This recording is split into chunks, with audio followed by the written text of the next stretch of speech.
आमकर जीवित परमेश्वर महानामर गौरव हो कारण से आम को पुनर्बार सुजोग देले तांको निकटवर्ती हेबापाई पुणी मंडली निकटरे मध्य मु धन्यवादी ए परिस्थिति रे आमने ऑनलाइन माध्यम रे उपासना करिबार सुजोग पाइछु आ एथिपाई जो मानकर परिश्रम रही से मान को मध्य धन्यवाद देवा सहित प्रभु ठारू ए आशीर्वाद भिक्षा करे प्रभु से मान को आशीर्वाद करंतु। आसंतु आजिर उपासना आरंभ करी आमने प्रार्थना करिबा।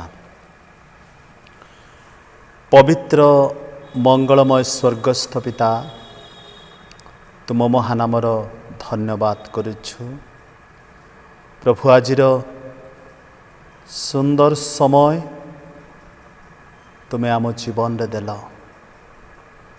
तुमर धन्यवाद करुछु पिता तुम्हें आमान पाई विश्वस्त प्रभु हेल जिते बेले जहा आमान जीवन पाई आवश्यक थिला प्रभु आमानकर मागुणी अनुसार नुह मात्र तुम दयारे सकल आवश्यकता तुम्हें पूरा कल तुम नाम धन्य हो प्रभु तुम्हें आमान पाई सदा सर्वदा विश्वस्त बोली आमे तुमर गौरव करुछु पुणी आज मध्य तुम निकटवर्ती हेबा पाई तुम निकटरे आपणा आपणा को समर्पण करिबा पाई तुमर स्वर्गीय उपस्थिति को जीवन रे लाभ करिबा पाई तुम्हें जो अनुग्रह कल तही पाई आमे तुमर धन्यवाद करुछु। स्वर्गीय प्रभु प्रार्थना करू जते समय आमने तुमर निकटवर्ती हेउछु तुमर उपस्थिति दियो आजिर गीत रे प्रभु तुमर उपस्थिति देई गीत मध्य देई तुमर गौरव करिबा पाई पुणी वाक्य अल्प समय आलोचना कला बेले हे वाक्य रूपी सदा प्रभु वाक्य मध्य दे तुम्हें आमानकर आत्मिक जीवन को प्रस्तुति हेबा पाई कथा कुह उपासनार समस्त अवशिष्ट समय को निज निज को तुम हस्तरे दे जीशुंक नाम रे मागुछु आमेन। आसंतु आमने आजिर उपासना आरंभ करी आमने गोटे गीत गाइबा मु आशा करे प्राय समस्तंकर जना गीत आत्मिक गीतिमालार आउ 49 पृष्ठार 165 नंबर गीत कर तांको धन्यवाद धन्यवाद धन्यवाद ए गीतटी आमने गाई प्रभुंकर प्रशंसा करिबा। कर तांको धन्यवाद धन्यवाद धन्यवाद हे मोहर मन हे मोहर मन मन प्राण सबु किछि मोर कर तांको पवित्र नामर स्तुति गान हे मोहर मन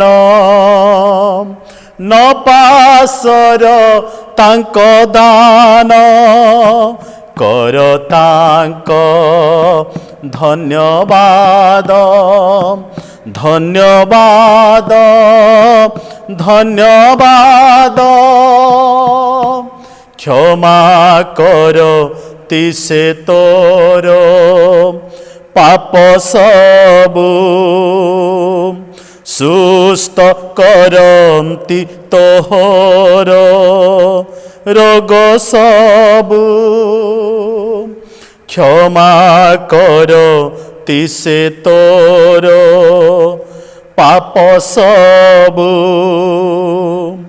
सुस्त करंती तोहर रोग सबु विनाशरु तोते करंती उद्धार सिरे तो दियंती दया मुकुट ବିନାଶରୁ ତୋତେ କରନ୍ତି ଉଦ୍ଧାର, ଶିରେ ତ ଦିଅନ୍ତି ଦୟା ମୁକୁଟ, କର ତାଙ୍କ ଧନ୍ୟବାଦ ଧନ୍ୟବାଦ ଧନ୍ୟବାଦ। ସଦା ପ୍ରଭୁ ସ୍ନେହଶୀଳ କୃପାମୟ, କ୍ରୋଧରେ ଧୀର ସେ ଚିର ଦୟାମୟ। ସଦା ପ୍ରଭୁ ସ୍ନେହଶୀଳ କୃପାମୟ, କ୍ରୋଧରେ ଧୀର ସେ ଚିର ଦୟାମୟ। କରିଛନ୍ତି ଦୂର ଅଧର୍ମ ଆମର, ପୂର୍ବରୁ ପଶ୍ଚିମ ଯେତିକି ଦୂର। କରିଛନ୍ତି ଦୂର ଅଧର୍ମ ଆମର, ପୂର୍ବରୁ ପଶ୍ଚିମ ଯେତିକି ଦୂର। କର ତାଙ୍କ ଧନ୍ୟବାଦ ଧନ୍ୟବାଦ ଧନ୍ୟବାଦ। ଅନିତ୍ୟ ଏହି ଜୀବନ ତୃଣ ପରି, ଦେଖୁ ଦେଖୁ ଝଡ଼ି ପଡ଼େ ଫୁଲ ପରି। ଅନିତ୍ୟ ଏହି ଜୀବନ ତୃଣ ପରି, ଦେଖୁ ଦେଖୁ ଝଡ଼ି ପଡ଼େ ଫୁଲ ପରି। ତଥାପି ଲଭନ୍ତି ତାଙ୍କ ଭକ୍ତ ଜନ, ଅସୀମ କରୁଣା ମଙ୍ଗଳ ଦାନ। ତଥାପି ଲଭନ୍ତି ତାଙ୍କ ଭକ୍ତ ଜନ, ଅସୀମ କରୁଣା ମଙ୍ଗଳ ଦାନ। କର ତାଙ୍କ ଧନ୍ୟବାଦ ଧନ୍ୟବାଦ ଧନ୍ୟବାଦ। ହେ ମୋହର ମନ, ହେ ମୋହର ମନ, ମନ ପ୍ରାଣ ସବୁ କିଛି ମୋର। କର ତାଙ୍କ ପବିତ୍ର ନାମର ସ୍ତୁତି ଗାନ। ହେ ମୋହର ମନ, ନ ପାସର ତାଙ୍କ ଦାନ।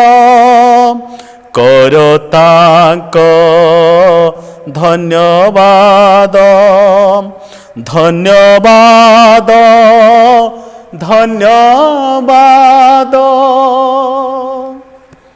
ଧନ୍ୟବାଦ। ଆଜିର ଧ୍ୟାନ ନିମନ୍ତେ ଆମମାନେ ଶାସ୍ତ୍ରରୁ ଗୋଟିଏ ଅଂଶ ପଢ଼ିବା। ତାହା ଆପଣମାନେ ପାଇବେ ତିମୋଥୀଙ୍କ ନିକଟକୁ ପ୍ରେରିତ ପାଉଲଙ୍କର ଦ୍ୱିତୀୟ ପତ୍ର, ତାର ପ୍ରଥମ ପର୍ବର 9 ପଦ। ଦ୍ୱିତୀୟ ତିମୋଥୀ ପ୍ରଥମ ଅଧ୍ୟାୟର 9 ପଦଟି ଆମମାନେ ପଢ଼ିବା। ଏ ସ୍ଥାନରେ ଏ ପ୍ରକାର ଲେଖାଯାଏ, ସେ ଆମ୍ଭମାନଙ୍କୁ ପରିତ୍ରାଣ କରିଅଛନ୍ତି ଓ ପବିତ୍ର ଆହ୍ୱାନରେ ଆହ୍ୱାନ କରିଅଛନ୍ତି। ଆମ୍ଭମାନଙ୍କ କର୍ମାନୁସାରେ ସେ ତାହା କରିନାହାନ୍ତି, ମାତ୍ର ତାହାଙ୍କ ନିଜ ସଂକଳ୍ପ ଓ ଅନୁଗ୍ରହ ଅନୁସାରେ କରିଅଛନ୍ତି। ସେହି ଅନୁଗ୍ରହ ଅନାଦିକାଳ ପୂର୍ବରେ ଖ୍ରୀଷ୍ଟ ଯୀଶୁଙ୍କଠାରେ ଆମ୍ଭମାନଙ୍କୁ ପ୍ରଦତ୍ତ ହୋଇଥିଲା। ପ୍ରଭୁ ଏହି ପଠିତ ବାକ୍ୟରେ ଏବଂ ଶ୍ରବଣରେ ଆମ ପ୍ରତ୍ୟେକଙ୍କୁ ଆଶୀର୍ବାଦ କରନ୍ତୁ। ପ୍ରଭୁଙ୍କ ମହାନାମର ଧନ୍ୟବାଦ ହଉ। ଏଇ ତିମୋଥୀଙ୍କ ଦ୍ୱିତୀୟ ପତ୍ର प्रथम तिमोथी ठारू ଏହା ଗୋଟିଏ स्वतंत्र पत्र अटे। आउ जेतेबेले आमने एक पर्वर 8 पद देखु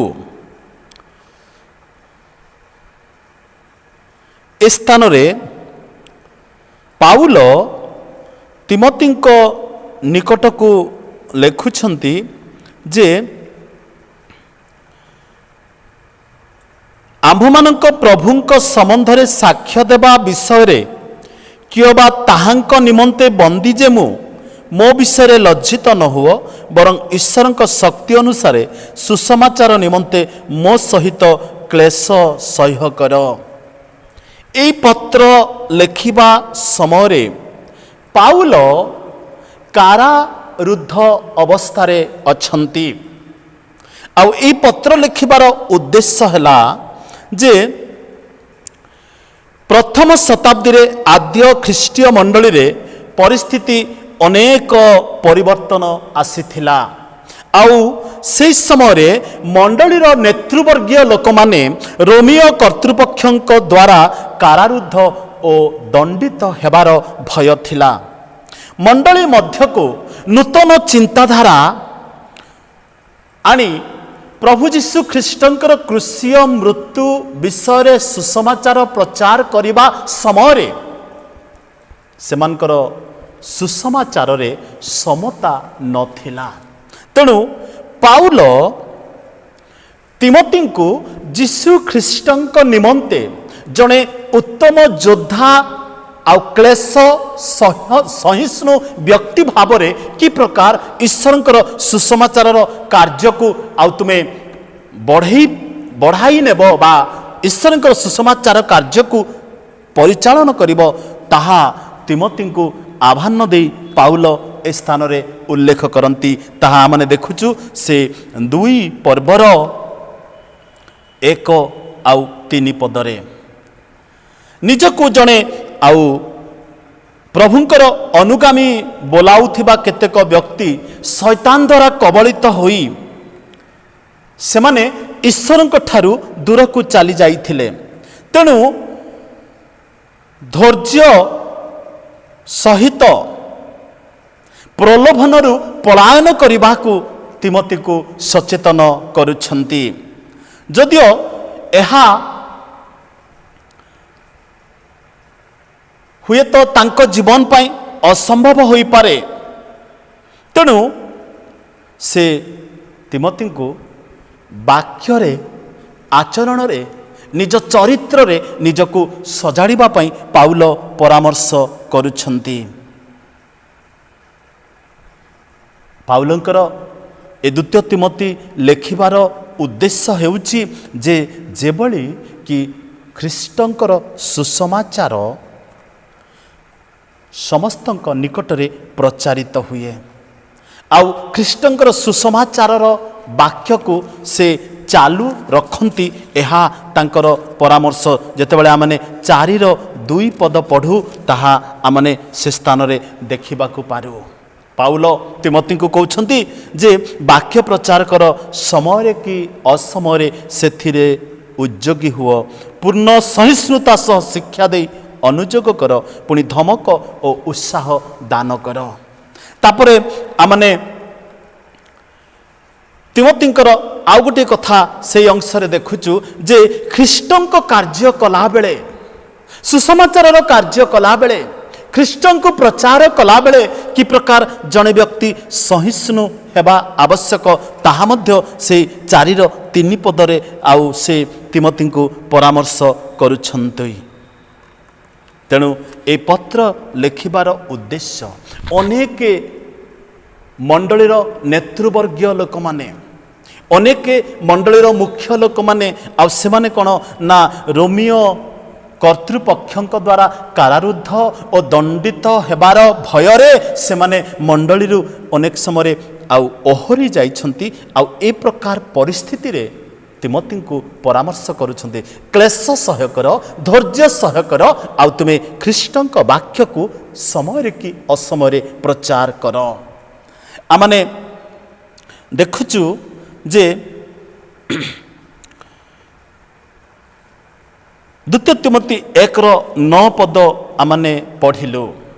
तेणु आज आमने अल्प समय चिंता करवा ईश्वरंकर आह्वान, ईश्वरंकर आह्वान प्रभु जीशु ख्रीष्टଙ୍କ ଠାରେ ଥିବା प्रत्येकत व्यक्तिगत विश्वासी जीवन निमंते ईश्वरंकर एक स्वतंत्र योजना रही। प्रभुंक ଠାରେ ଥିବା प्रत्येक व्यक्तिगत विश्वासी निमंते ईश्वरंकर एक स्वतंत्र योजना रही। आमने बाइबल रो आरंभरू ताहा लक्ष्य करी पारुछे। प्रभु जो माननकु प्रेम करिसंती, जो मानकु से आउ जगत मध्य को जने मनुष्य रूप में पठेइछंती, प्रत्येक जीवन में तांकर किछि ना किछि योजना से पूर्वर निरूपण करियछंती। आउ सदाप्रभुंकर आह्वान जे आम जीवन में रही, आउ आम जीवन में ताहांकर आह्वान रे गोटे आश्चर्यजनक उद्देश्य मध्य निहित अछि। सदाप्रभु जोथिपाई आह्वान करिसंती आपनकु एवं मते, आउ तांकर गोटे आश्चर्य योजना, आश्चर्य संकल्प, आश्चर्य कार्यटी को करबा पई से कोन करिसंती ना आह्वान करियछंती। मात्र से आह्वान वर्तमान आमानक जीवन रे ए धरा पृष्ठ रे कोन हेची ना प्रकाशित होई अछि। प्रत्येक जीवन निमंते सदाप्रभुंकर स्वतंत्र आह्वान रही अछि। तेणु आमने द्वितीय तिमोथी 1:9 पदटी आजिर चिंता निमंते पढ़िलु। आउ आजिर चिंता हैला ईश्वरंकर आह्वान। जेतेबेले आमने रोमियो पुस्तक 8:17-28 पद, 29 पद एवं 30 पद देखु, सेठी अति प्रांजल भाव में पाउल रोमियो मंडली निकट को पत्र लिखा बेले से कहती, सदाप्रभु जहाकू आह्वान कले बा जहाकू पसंद कले तांको आह्वान कले, आ जहाकू आह्वान कले तांको मनोनीत कले, आ जहाकू मनोनीत कले तांको धार्मिक गणिले, आ जहाकू धार्मिक गणिले तांको से पवित्रीकृत कले। तेणु मु आपण मान को कहली सदाप्रभु प्रत्येक व्यक्तिगत जीवन रे तांकर जो आह्वान रही, से आह्वान मध्य गोटे स्वतंत्र विषय मध्य निहित रही अछि। आमने अल्प समय जितेबाला चिंता करिबा, जगतर सृष्टि पूर्वर परमेश्वर आमान को मनोनीत कले। आम्हे माने ईश्वरଙ୍କ द्वारा मनोनीत एवं आहूत अटु। सदाप्रभु जो आह्वान आमान को कले, से आह्वान आज नुह कि आपणकर कि मो जीवन रे जन्म हेबा दिन नुह, लेखा अछि जगतर पतनावधि अर्थात जगतर सृष्टि पूर्वर से आमान को मनोनीत कले। तेणु एफिसियो पुस्तक रे पाउल कहती जे तुम्भे माने जेपरी ताहांक दृष्टि रे पवित्र एवं अनिंदनीय हुओ, एथिपाई से जगत सृष्टिर पूर्वरु तुमानको मनोनीत कले। प्रभुंकर आह्वान आम्भे माने जे ईश्वरଙ୍କ द्वारा मनोनीत और आहूत होइछु, एई मनोनयन एई आहूत हेबा आमानकु जो जगत रे पृथक करी परमेश्वर पूर्वरु आपना संकल्प अनुसार आह्वान करि अछंती। आपणकर जन्मरु कि मो जन्मरु नुह, मात्र जगतर पतनावधि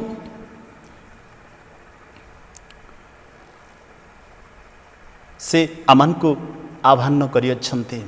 तेणु ईश्वर वाक्य लेखा जाए जीशुख्रीष्टଙ୍କ द्वारा से आमानकु पुत्रत्वर अधिकार देई अछंती।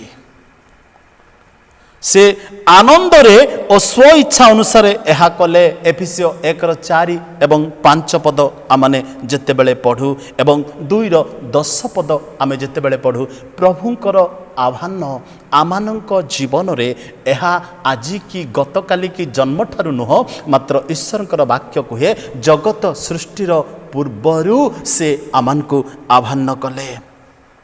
जेतेबेले आमने माथ्यू 25:43 मध्य देखू, 34 पदरे मध्य लेखा जाए जे परमेश्वरंकर आह्वान आमानक निमंते आजि कि काली नुह, ଏହା ତାଙ୍କର सृष्टिर पूर्वरु से आमानकु आह्वान करियछन्ति। तेणु माथ्यू 25:34 पदरे लेखा अछि, सेतेबेले राजा आपणा दक्षिण पार्श्वस्थ लोकंकु कहिबे, आस मोहर पितांक आशीर्वाद पात्र माने तुम्भमानंक निमंते जगतर पतनावधि जेउ राज्य प्रस्तुत करा जाई अछि सेथिर अधिकारी हुओ। आमानक निमंते जो स्वर्ग राज्य प्राप्त हेबा पई इच्छा करूअछु, आज कि काली इच्छा कले ताहा माने प्राप्त हो पारिबा नाही। मात्र ईश्वरंकर वाक्य कहे जे जगतर पतनावधि से आमानकु कौन करियछन्ति ना आह्वान करियछन्ति। तेणु मु आपणकु कहिली आम्हे माने ईश्वरंक द्वारा मनोनीत ओ आहूत अटु। आउ लेखा अछि, ताहांक सकाशे पृथकीकृत हेबा पई आमे आहूत। कौन पाई प्रभु आमान को आह्वान कले, जगतर सृष्टि पूर्वर मनोनीत कले, आमाने जेभली ताहांक सकाशे पृथकीकृत हेबा, सेपारेटेड लाइफ, पृथकीकृत जीवन। तेणु पितर जितेबले लेखन्ति प्रथम पितर तार 2:9 पदरे लेखन्ति, किंतु जे तुमानकु अंधकारु आपणार आश्चर्य आलोक मध्यकु आह्वान करियछन्ति, तुम्भे माने जेपरि ताहांकर गुण कीर्तन कर, एथि निमंते तुम्भे माने एक मनोनीत वंश, राजकीय याजक वर्ग, पवित्र जाति, पुणी ईश्वरंक निजस्व प्रजा होइअछ। सदा प्रभुंकर आह्वान आपणक जीवन रे, मो जीवन रे, एइथिपाई से आमानकु जगतर पतनावधि बा जगत सृष्टिर पूर्वर मनोनीत कले, आह्वान कले, पृथकीकृत कले, गोटे मात्र उद्देश्य आमे जेभली ताहांक सकाशे सेपारेटेड जीवन काटी पारू। प्रभु जगतर सृष्टि पूर्वर आमानकु आह्वान कले बा मनोनीत कले। द्वितीय कथा, ताहांक सकाशे पृथकीकृत हेबा पई से आमानकु आह्वान कले। आ तृतीय विषय लेखा अछि, ताहांक उद्देश्य साधन निमंते आमे आहूत। जेतेबेले आपण द्वितीय तिमोथी 1:8 आउ 9 पद देखिबे, से स्थान रे पाउल तिमोथीଙ୍କ निकटकू पत्र लेखिबा समय कहउछन्ति जे आम्भमानଙ୍କ प्रभुଙ୍କ संबंधरे साक्ष्य देबा विषय रे केवल ताहांक निमंते बंदी जेमु मो विषय लज्जित न हुओ, बरं ईश्वरंक शक्ति अनुसार सुसमाचार निमंते मो सहित क्लेश सह्य कर। से आम्भमानଙ୍କୁ परित्राण करियछन्ति ओ पवित्र आह्वान करियछन्ति। आम्भमानଙ୍କ कर्मानुसार से ताहा करि नाहंती, मात्र ताहांक निज संकल्प ओ अनुग्रह अनुसार करि अछन्ति। आमे जे भली ईश्वरंकर संकल्प को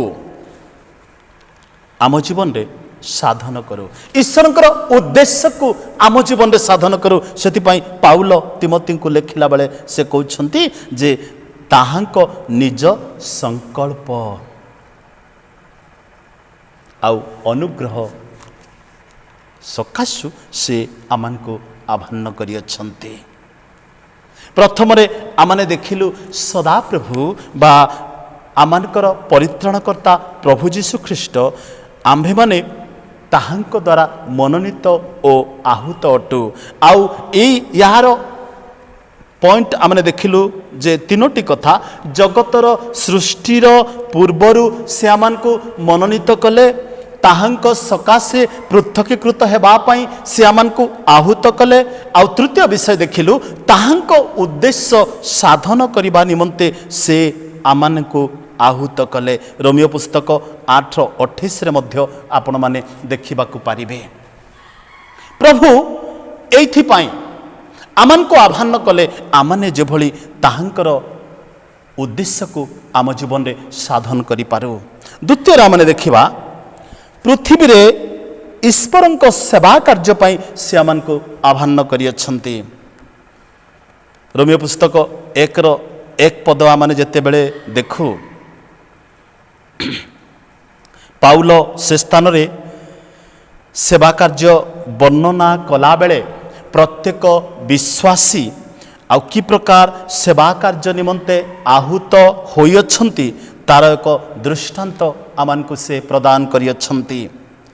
आउ ए स्थान रे प्रभु जो आमानकु आह्वान कले जगतर सृष्टि पूर्वर मनोनीत कले तांकर गोटे उद्देश्य आमे जेभली ताहांकर इच्छा को साधन करिबा तांको उद्देश्य को साधन करिबा आउ ताहांकर इच्छा साधन करिबा निमंते आपणाकु जगत ठारू पृथक करिबा। द्वितीय कथा माने देखिलु ताहांकर सेवा कार्य पई आमने आहूत होइअछु। साधारण आह्वान ख्रीष्टंकर जड़े कृतदास भावरे जेतेबेले आमने पाउलंकर पत्र गुड़िक देखु से स्थान रे प्रभु तांको लोकमान को जेतेबेले आह्वान कले इवेन पाउल जेतेबेले ख्रीष्टंकर आह्वान पाइले आउ पाउल से कहते मु ख्रीष्टंकर कृतदास कृत माने किणा दास अटे। तेणु से गालातीय मंडली को जेतेबेले पत्र लिखिले से कहते मु नुहे मात्र ख्रीष्ट मो ठारे जीवित आउ से मध्य एक कथा कहिले जे मो निमंते जीवन धारण ख्रीष्ट आ मृत्युभोग लाभजनक बिकज कारण मु संपूर्ण ख्रीष्ट मते अधिकार करी सारी अछंती। तेणु मु प्रथम पॉइंट रे आपण मान को कहली ताहांकर उद्देश्य साधन पाए से आमन को आह्वान कले। द्वितीय कथा मु कहबा को चाहे ईश्वरंकर सेवा कार्य पाई पृथ्वी रे जे भली आमे ईश्वरंकर सेवा कार्य करू सेति पाई प्रभु आमन को आह्वान कले। कारण आमने प्रथम पितर 1:18 आ 19 पद जेतेबेले देखू यीशु आमन को एक महामूल्य दे मुक्त कले आउ वाक्यर लिखा जाए जे से मूल्य कौन सुना कि रूपा भली क्षणीय वस्तु द्वारा तुम्हें माने मुक्त न होई ईश्वरंकर मेष शावक सदृश्य ख्रीष्टंकर बहुमूल्य रक्तरे तुम्हें माने मुक्त होइअछ। तेणु पाउल पितर कहती ताहांकर पातित रक्त थिला से मूल्य आमन को आह्वान करबा पई ख्रीष्टंकर से पातित रक्त गत सप्ताह गोटे जूम उपासना रे मु जड़े पालकंकर गीत शुणुली आ बड़ हृदय स्पर्श मत कला जो दिन देखिली से छवि कालबरी तीरे बहिला प्रेम रे रक्तर नदी आज मते मने पड़ुछि से क्रूसीय रक्त द्वारा आमन को से कौन कले ना आह्वान कले मुक्त कले। रक्तपात बिना पाप मोचन असंभव। तेणु इस्राएल लोक माने मिस्र रे थिबा बेले से मेष शावकंकर रक्त जो मानकर गृहर बाजुबंदर लगागला संहारक दूत से गृह को आघात कले नाही कारण रक्त पात द्वारा पाप मोचन हुए। आउ से पुरातन नियमर रक्तपात मनुष्य मान को धार्मिक गणना न करि पारिबारु ईश्वर आपणार एकमात्र कोलस्थित अद्वितीय पुत्र को जगत मध्य को पठेले आउ पितर ताकू बड़ सुंदर भाषा रे कहंती ताहांकर मेष शावक सदृश्य ख्रीष्टंकर बहुमूल्य रक्त रे तुम्हें माने कौन होइछ मुक्त होइछ। से पाउल कहले ख्रीष्टंकर कृतदास रूपे जितेबाला आपण रोमियो पुस्तक पढ़िबे से स्थान रे लेखा अछि कारण जे दास होई प्रभुंकर आहूत होइछि से प्रभुंकर मुक्त लोक आउ सही प्रकार जे मुक्त होई आहूत होइछि से ख्रीष्टंकर दास अटे। जे दास होई आहूत होइछि से मुक्त लोक कारण ताहांक रक्त रे से मुक्त होइछि कृत होइछि से कृत दास अटे।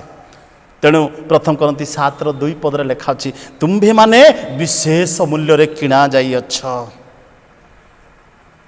पाउल निजको यीशु ख्रीष्टंकर दास बोली संबोधन करुथिबा बेले से अधिकतर भावे एक गभीर अर्थ को निर्देश करी एहा कहउछन्ति कौन कहउछन्ति तुम्हें माने विशेष मूल्य रे किणा जाइअछ।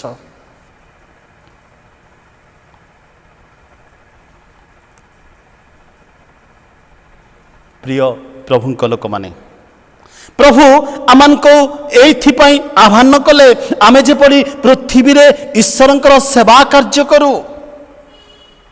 साधारण आह्वान प्रत्येक विश्वासी मानक निमंते आउ द्वितीय पदटी आम देखू स्वतंत्र आह्वान भिन्न भिन्न सेवा कार्य निमंते प्रेरित पाउलंकर निज जीवन प्रति जेपरि एक स्वतंत्र आह्वान थिला। से कहते पितरंकर आह्वान एमानंक निमंते मोर आह्वान एमानंक निमंते। प्रत्येक विश्वासी पक्षरे मध्य ठीक सही प्रकार परमेश्वर आह्वान रही।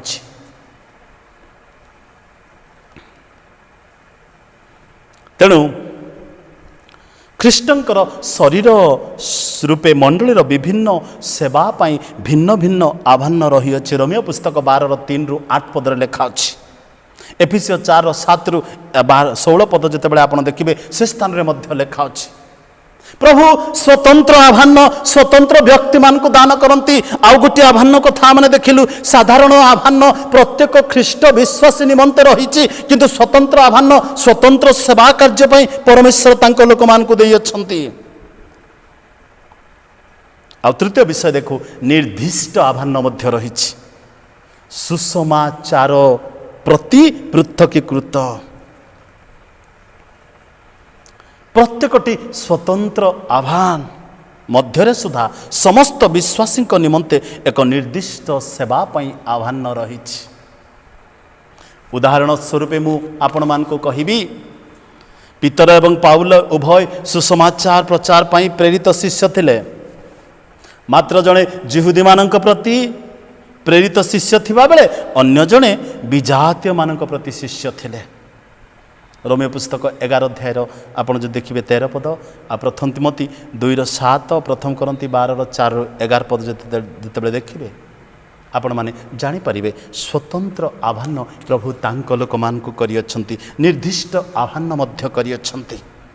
आमे निज निजको कृतदास बोली प्रमाणित करबा द्वारा ही आम प्रति उद्दिष्ट स्वतंत्र एह निर्दिष्ट आह्वान मध्य आमे प्रवेश करि थाओ। कारण आमे ख्रीष्टंक द्वारा प्रेरित हेबा पूर्वर प्रथमे संपूर्ण रूपे ताहांकर कर्तृत्वाधीनर हेबा आवश्यक। माथ्यू 28 अध्याय यीशु कहिले जे जाओ प्रचार कर शिष्य कर बाप्तिस्म दियो किंतु सबु शिष्य कथा से प्रकार करने कथा आमने देखा पारु नाहु। कारण निर्दिष्ट आह्वान स्वतंत्र आह्वान अनेक जीवन में आमने लक्ष्य करुछे। आमको परमेश्वर जगतर सृष्टिर पूर्वर आह्वान कले मनोनीत कले आमने ईश्वर द्वारा मनोनीत एवं आहूत अटू। द्वितीय विषय पृथ्वी रे ईश्वर सेवा कार्य पाई आमने आहूत अटू। पुणी तृतीय विषय सुसमाचार प्रचार पाई समस्त विश्वासी आहूत अटंती। सुसमाचार प्रचार पाई अनेक समय आमनकर चिंताधारा ए आसे कौन आसे ना सुसमाचार प्रचार केवल पालक प्रचारक माने करिवे ना समस्त निमंते सुसमाचार प्रचार करिवार आह्वान दिया जाइछि। ख्रीष्टंकर प्रेम को प्रकाश करिवा। ख्रीष्टंकर प्रेम कि प्रकार भाव आपण माने प्रकाश करि परिबे वाक्य प्रचार प्रार्थना करिबा दान देवा एहा मध्य सुसमाचार प्रचार अटे। आमनकर जीवनर उत्तम आदर्श देखाइबा एहा मध्य सुसमाचार प्रचार अटे। कारण एही जगत अंधकार रे बुड़ी रही। तेणु जहन जेतेबेले लेखंती प्रथम जहन 5:19 पदरे आम्भे माने जे ईश्वर ठारू जात ओ समस्त जगत जे पापात्मार अधीन एहा आम्भे माने जानू। तेणु ए पापात्मार अधीन रे थिबा जगतर लोकमानंक निकटरे ईश्वरंकर वाक्य को सुसमाचार को नीरवरे हेउ प्रकाशरे हेउ आमानकर जीवन शैली मध्यरे हेउ प्रार्थना माध्यम रे हेउ कि दान देवा माध्यम रे सुसमाचार को प्रचार करिबा।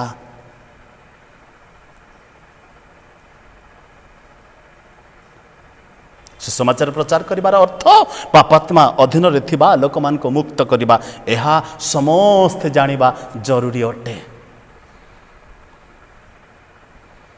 जगत अंधकार रे बुड़ी रहिछि, लोक माने पाप रे भाराक्रांत और दुर्दशाग्रस्त।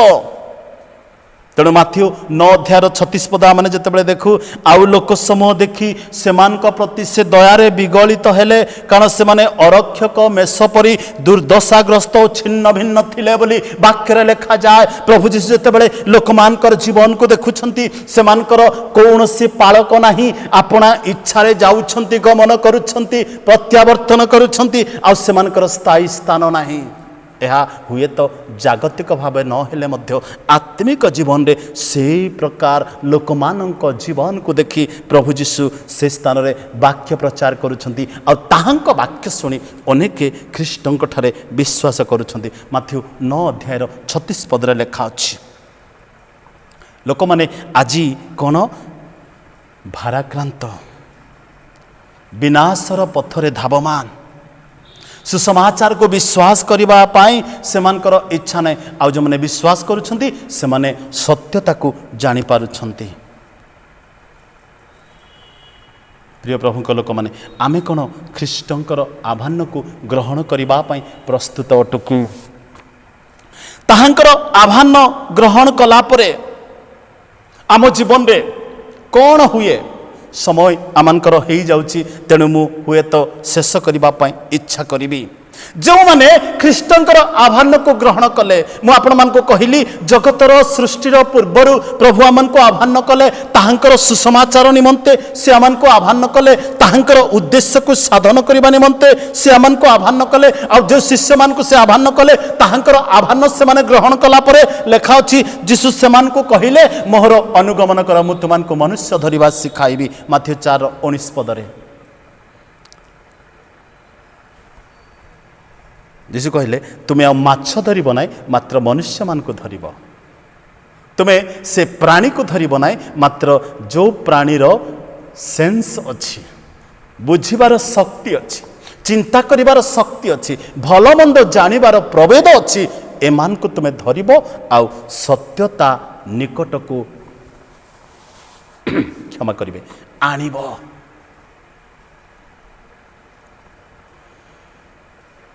सेदिपाई यीशु कहले अपेक्षा कर से साहाय्यकारी तुम निकट को आसिबे, तुम्हें शक्ति प्राप्त हेब, जेरुसालेम समीरण जिहुदा प्रदेश आ पृथ्वीर प्रांत पर्यंत मो नाम रे मो विषय रे साक्ष्य देव। आ मु तुमको जहा जहा कही अछि ताहा कौन करिब स्मरण कराइब। जणे आह्वान पाइबा परे से कौन करे ना ख्रीष्टंक विषय साक्षी दिए। प्रिय प्रभुंक लोक माने आमने विशेष सेवा कार्य निमंते आह्वान प्राप्त होइछु, विशेष सेवा कार्य निमंते आहूत होइछु।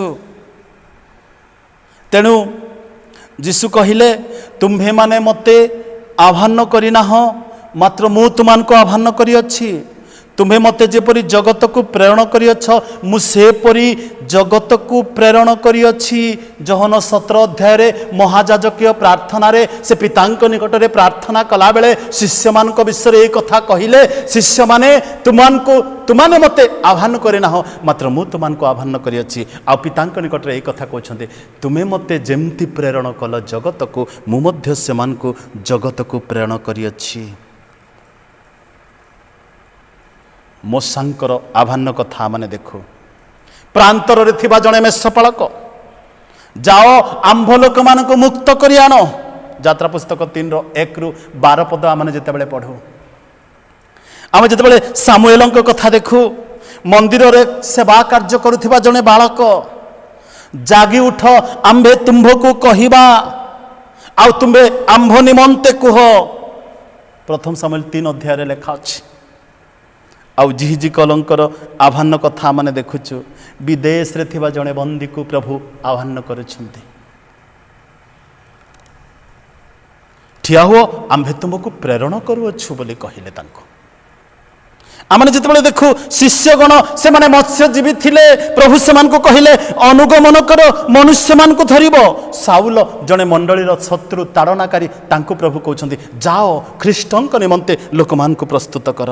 प्रिय प्रभु लोक मैंने आज आम मंडली रे प्रभु आमान को जो आह्वान देइछन्ति आमे कौन से योग्य आचरण करुअछे कि प्रभु समस्त को विभिन्न प्रकार साधारण आह्वान देइछन्ति जड़े विश्वासी भाव में आउ कहा को गोटे स्वतंत्र आह्वान देइछन्ति आउ कहा को निर्दिष्ट आह्वान देइछन्ति आपण आउ मु आज केते दूर परमेश्वर आह्वान प्रति मनोयोगी अटु।